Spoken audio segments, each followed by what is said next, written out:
Hola, ¿qué tal? Hola, buenas Buenas tardes. tardes. ¿Qué tal? Bueno, estamos hoy aquí como todos los jueves en nuestro espacio de preguntas y respuestas. Soy Julia Ruibo Mediano, soy oncóloga médica y directora de Centro de Oncología Integrativa Onconature.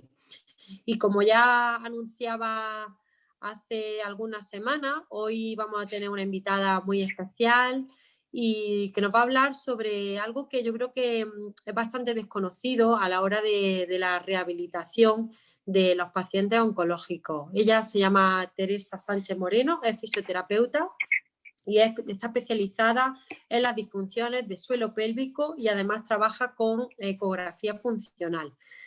Buenas tardes, Teresa, ¿qué Buenas tal? tardes, Julia, ¿qué tal? Un placer estar aquí contigo y Un que me hayas invitado. placer, un placer tenerte, que sé que eres una gran profesional, también trabajas como docente en lo que es la parte de la ecografía funcional y bueno, también en tu clínica de Perine, donde trabajas con los pacientes de manera directa. Yo creo que es una parte muy importante y muy desconocida y creo que vamos a empezar un poco por aquí, que nos Sí, resuelva un poco la duda de qué es esto de las disfunciones de suelo pélvico y un poco qué significa. sí, el suelo pélvico es el conjunto de músculos y de ligamentos que cierran a nuestros huesos de la pelvis por la parte de abajo. Y entre sus funciones, pues tienen la función sexual, que se encarga el plano más superficial muscular de esta zona, y el plano más profundo, pues su función es la de sostener a nuestras tres vísceras, o a las dos vísceras en el hombre, a la vejiga, el útero y el recto, y además se encargan de la micción y de la defecación. Es decir, nosotras, sin pensarlo, somos capaces de relajar esos músculos y orinar o defecar, o si nos pilla, por ejemplo, trabajando, somos capaces de contraer para que no se escape. Pero lo importante de ese suelo pélvico es que forma parte como de la cavidad abdominal, que la forman cuatro paredes de músculo. El suelo pélvico es el suelo, el techo es el diafragma, por delante la pared abdominal y atrás la zona lumbar. Y esa cavidad todo el día recibe presiones abdominales. Cada vez que tosemos, que reímos, que saltamos, que cogemos un peso, es decir, ante cualquier esfuerzo de la vida diaria, nuestra cavidad abdominal recibe un peso. Y la parte delante de esa cavidad, que es la pared abdominal, su función es la de contraerse de una forma involuntaria, pues para que las presiones no las reciba el suelo pélvico y aparezca una disfunción. Que entre las disfunciones pues está la incontinencia urinaria, la urgencia urinaria, la incontinencia fecal o la urgencia fecal, un prolapso de un órgano pélvico que se descuelga hacia abajo el útero, la vejiga o el resto, o también aparece o pueden aparecer las disfunciones sexuales, como la dispareunia o un vaginismo o una dificultad para alcanzar el orgasmo. Y dentro, Uh o -huh. los pacientes que se pueden beneficiar o que pueden tener estas secuelas, pues van desde el embarazo y el posparto, que son momentos claves donde el suelo pélvico se puede ver afectado, las pacientes o los pacientes que hacen deporte de impacto o los pacientes oncológicos, después de los tratamientos médicos, de la radio, la cirugía o la quimio, pues esta zona se puede ver muy afectada. Eso te quería preguntar, ¿cuáles son las principales secuelas que aparecen en nuestros pacientes, los pacientes oncológicos en concreto? Pues lo que dice la evidencia es que las disfunciones más frecuentes en el paciente oncológico son la incontinencia, tanto la urinaria como la fecal. En las Uh mujeres, -huh. un prolapso de la vejiga o del recto, si lo que hacen es una histerectomía, o también son muy frecuentes las disfunciones sexuales, la dispareunia y la dificultad, por ejemplo, para tener una relación sexual con penetración debido a una estenosis de la vagina, por la radioterapia, por ejemplo. Claro, que eso muchas veces, bueno, yo creo que a veces los pacientes eh, no son conscientes de que todos estos síntomas pueden tener su rehabilitación, ¿no? Sí. Se pueden hacer tratamientos y podemos trabajarlo para mejorar estos efectos secundarios, porque muchas veces incluso, tanto por ejemplo los cánceres ginecológicos, ¿no? El tener esas dificultades a la hora de tener relaciones sexuales y tal, Uh-huh. realmente puede haber alguna serie de, pues, una rehabilitación un poco más específica de esta zona donde puede mejorar la paciente francamente, igual que eso pues Sí. con la incontinencia o con otras cosas. Cuéntame un poquito qué tipo de tratamiento hacéis para estas secuelas. Sí, por ejemplo, en las pacientes con cáncer ginecológico, ¿no? Al generarle un síndrome geniturinario de la menopausia de una forma provocada, pues son frecuentes eso, la sequedad vaginal, la estenosis vaginal, el epitelio se queda como súper irritado, como si fuera un papel de fumar, un tejido muy frágil. Y eso luego hay que tratarlo y evitar pues eso, que la paciente pues tenga dolor en la zona, no solo con las relaciones, sino incluso el roce de las braguitas pues le puede molestar. Entonces ahí aplicamos, por ejemplo, tratamientos con radiofrecuencia para intentar hidratar y mejorar esa calidad del tejido colágeno y la elasticidad de la piel, o técnicas de terapia manual, son musculatura igual que si tratáramos otro músculo del cuerpo, y hay que intentar pues soltar la tensión muscular que pueda haber en la zona. Y luego tratamiento con hidratantes vaginales o lubricantes para intentar sobre todo mejorar la calidad del tejido, que se queda como súper quebradizo o eso, quemado, como papel de fumar, y que genera pues bastantes secuelas luego en la paciente. Claro, de hecho que estuvimos hablando con la doctora Mira, también ginecóloga, y nos comentaba la importancia, ¿no? Decía que la hidratación, igual que te hidratas la La piel, tienes cara, que sí, hacer sí. una hidratación diaria de De la la parte de mucosa la de la vagina, vagina, sí. exactamente, ¿no? Y que era Y más en este fundamental. tipo de pacientes, que eso, que es que el tejido se queda quemado y súper irritado. Ujú. Entonces, lo Luego, primero sería reparar la calidad de ese tejido colágeno, y una vez que el ujú, tejido colágeno ya se repara, pues eso, con técnicas de radiofrecuencia, con láser, con hidratantes, luego ya sí acceder al músculo, o si se trata desde el principio esa secuela, lo que se evita es que con el paso del tiempo la paciente genere una hipertonía del suelo pélvico, una estenosis vaginal, que es ese cierre de la vagina. Por eso, cuanto antes se deriven a las pacientes o se le informen o las podamos valorar, pues vamos a evitar que a largo plazo aparezcan problemas que sean más difíciles de solucionar. claro, efectivamente. Luego también cuando ya, en el caso que has dicho, ¿no? En el momento que ya hay una estenosis, ¿qué es lo que soléis hacer? ¿Qué recomendáis? Cuando la cosa, pues ya hay una cierta fibrosis, eso está un poquito más cerrado.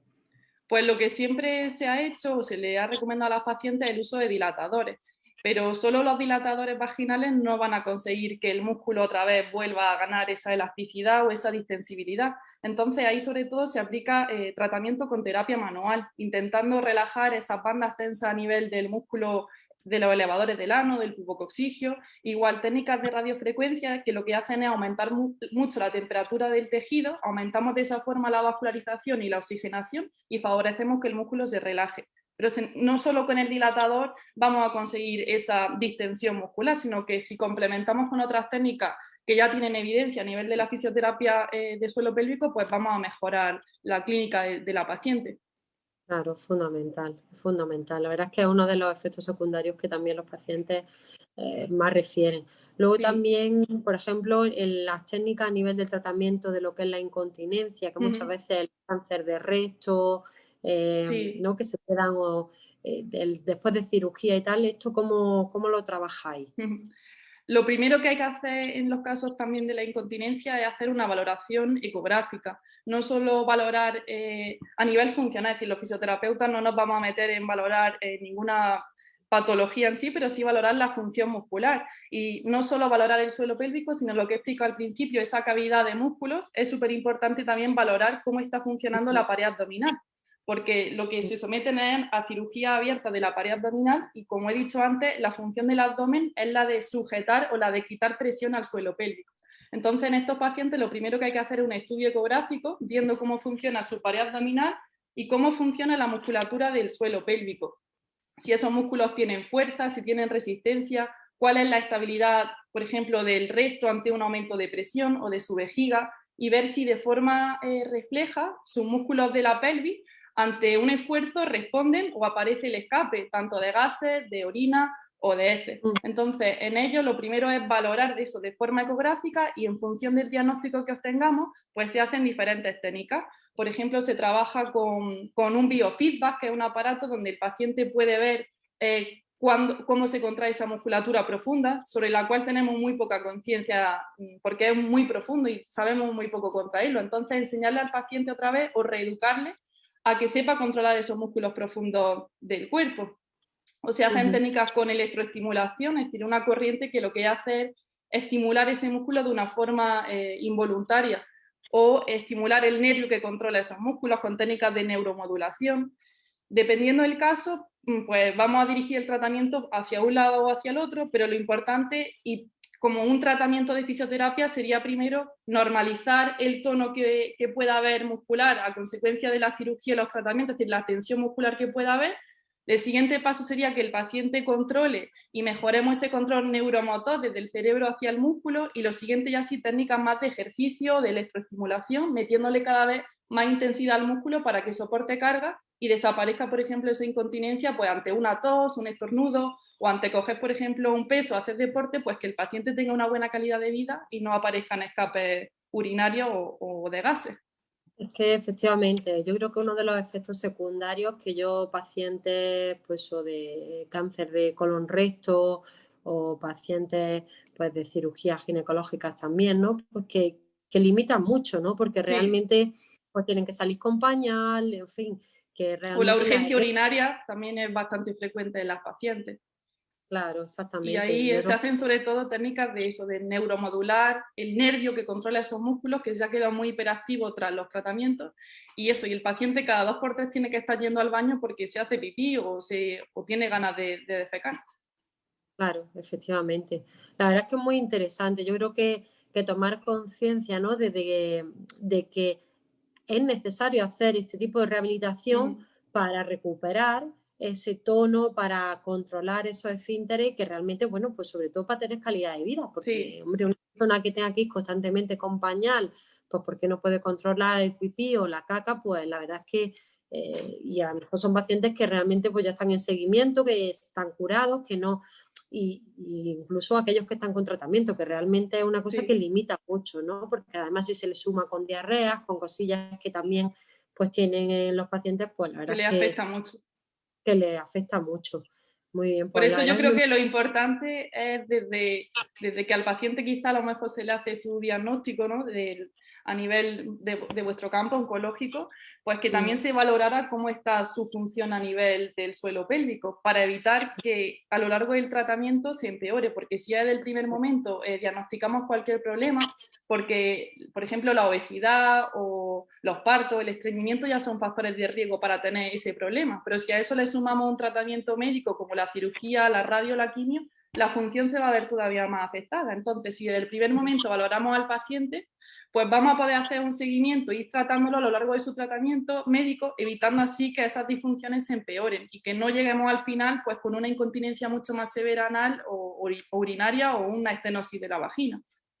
Claro, yo entiendo también que realmente pues un poco reeducar y trabajar, como tú dices, tenemos poca conciencia de esa musculatura Sí, interna, ¿no? Y que realmente ver cómo estamos y hacer pues ejercicios dirigidos a fortalecer esa musculatura. Luego también supongo que también habrá una serie de pautas o de recomendaciones para el tema de la presión intraabdominal, de serie de precauciones, pero sí, vamos, hay que que me hacerlo parece individualizado siempre, pero eso, al final el objetivo es reeducar la función, y en caso de que haya una hipertonía muscular o una retracción del tejido conectivo, pues primero es tratar esa tensión y luego ya sí reeducar el músculo, pero esos son los 2 principales objetivos en el paciente oncológico. qué bien, pues fundamental. Pues muchas veces uno piensa, ¿no? Contractura, pues la espalda, va al fisio, siempre vamos un poco a lo mismo y no desconocemos que Sí, realmente hay una rehabilitación de ese suelo pélvico que también nos has explicado tú. Mira, y ya un poco aunque bueno, yo creo que esta primera entrevista que estamos haciendo puede dar lugar, si pacientes tienen dudas, que nos escriban sí, preguntas concretas sí, y sí. otro día también, pues lo que surja ir contestándolo. Pero un poco por cerrar esta primera entrevista, pues me gustaría que si pudiera, ya he dicho que entendemos que el tratamiento es específico, es individualizado, porque cada paciente, pero alguna recomendación general así que se puedan llevar los pacientes a casa. Pues mira, en caso de que en las mujeres de una disfunción sexual, en el cáncer ginecológico, sobre todo que desde el primer momento que empiecen con los tratamientos más de la braquiterapia o de radioterapia, que empiecen a aplicarse hidratantes vaginales, Porque igual eso que, como hablaste con la doctora Mira, que hay que hidratar lo que has dicho, la cara, también tenemos que hidratar la mucosa vaginal. Y existen pues diferentes marcas de hidratantes vaginales como Melalin, la Bea, que es una marca nueva y que eso está funcionando bastante bien, pues que desde el primer momento las pacientes tienen que hidratarse la vagina. Y pueden, antes de a lo mejor empezar, si no se lo pueden permitir, porque por desgracia todavía no la Seguridad Social pues cubre estos tratamientos, y si no se lo pueden permitir, pues con dilatadores vaginales pueden empezar también, y con esas hidratantes vaginales. Y en caso de que el paciente, la secuela que le haya quedado sea una incontinencia urinaria o anal, debe de empezar haciendo ante cualquier esfuerzo, porque normalmente esta incontinencia suele ser de esfuerzo o de urgencia, pero en caso de que sea de esfuerzo, activando su abdomen, la parte delante de esa cavidad, como llevando el ombligo hacia adentro e intentando cortar el pipí, como si cortáramos el chorro del pipí, antes de hacer cualquier esfuerzo. Porque lo que ocurre es que, a consecuencia del tratamiento, los músculos profundos pierden como ese control reflejo involuntario. Entonces el paciente, de forma consciente, tiene que hacerlo ante cualquier esfuerzo. Es decir, que antes de toser, de estornudar, de agacharse a coger una caja o de coger cualquier peso, debe de intentar meter su ombligo hacia adentro y cortar el pipí suave antes de hacer ese esfuerzo. Y si eso al final se repite mucho a lo largo del tiempo, nuestro cerebro lo automatiza y lo hace inconsciente. Y de esta forma evitaremos también o empezaremos a mejorar ese control muscular. Pero sobre todo que desde el primer momento eso se empiece a controlar la musculatura antes de un esfuerzo y hacer pequeñas activaciones de la barriga en el día a día. Por ejemplo, puede hacer después de la cirugía y siempre que no haya dolor, tomar aire y al exhalar muy suave ir llevando la zona baja de la barriga hacia adentro para ir poco a poco así mejorando el control muscular de su pared abdominal, que al final es la principal responsable de evitar que las presiones bajen hacia abajo y aparezca la pérdida de orina o de gases. Vale. Sería un poco como meter barriguita, ¿no? Sí, meter barriguita hacia adentro. Vale, muy bien. Pues Teresa, la verdad es que es súper interesante todo lo que nos has contado hoy.